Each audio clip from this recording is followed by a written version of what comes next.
Good morning, this is Sheldon here from the Currency Advisory Desk. Well, after all the hype, we saw yesterday that Draghi, he proved that his statement for the support for Eurozone was just a shot in the dark. We've seen that there wasn't any action from the ECB to support the Eurozone, or there wasn't any sort of, whatever statements he made, he didn't back it up by any action yesterday.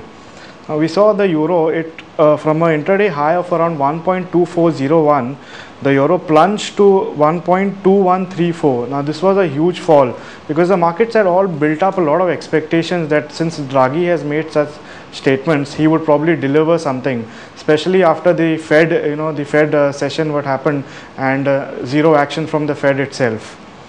Now the entire financial situation in the Eurozone is in a complete mess.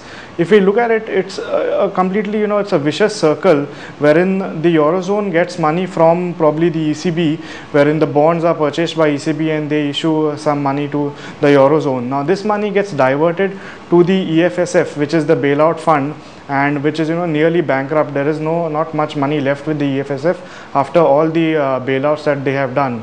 The ESM was also there, but however we know that the ESM is not getting a regulatory license, a banking license from Germany. They're not getting the go-ahead from Germany as such. So the money flows to the EFSF. The EFSF in turn lends the money to the banks, who in turn lend it to ECB. So it's a vicious circle that is there. However, the end user, the citizen of these Eurozone countries, they are not getting any advantage of this particular money flowing. Because we look at the fundamental data, there isn't any new jobs that are being created, neither is the manufacturing improving. So the whole industrial output as such is zero. Neither, if the industrial output is zero, we see that the unemployment also is at a very high rate. So it's just this money that is flowing around, and there's no fundamental shift as such towards a better or a more positive outcome in the Eurozone.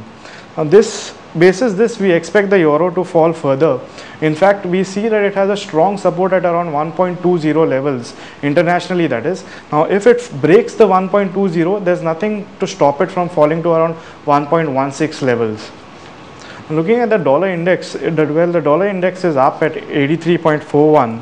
We saw today that the rupee opened gap up from a close of 55.84. It opened at 56.15.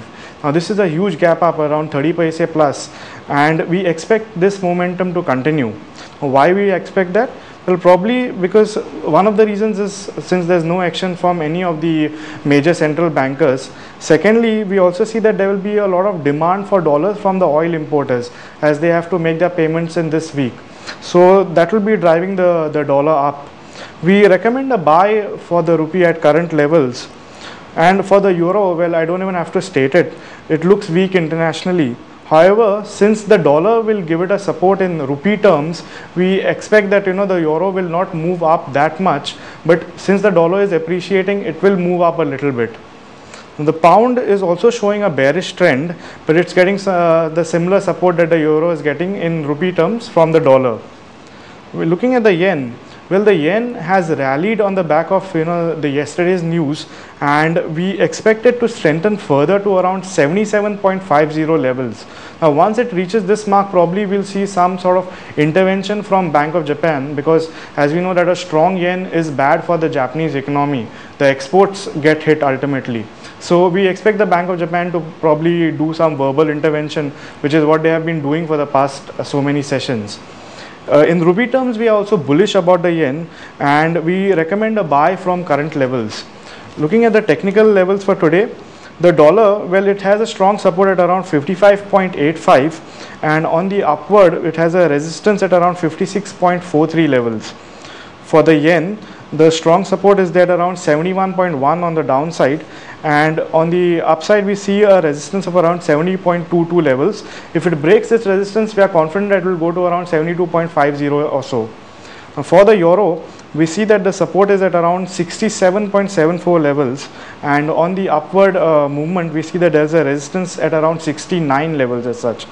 And for the pound, well, there's more bias towards a negative view, so we see a support at around 86.08 level on the immediate term, and a resistance is seen at around 86.48 on the upward movement, that is.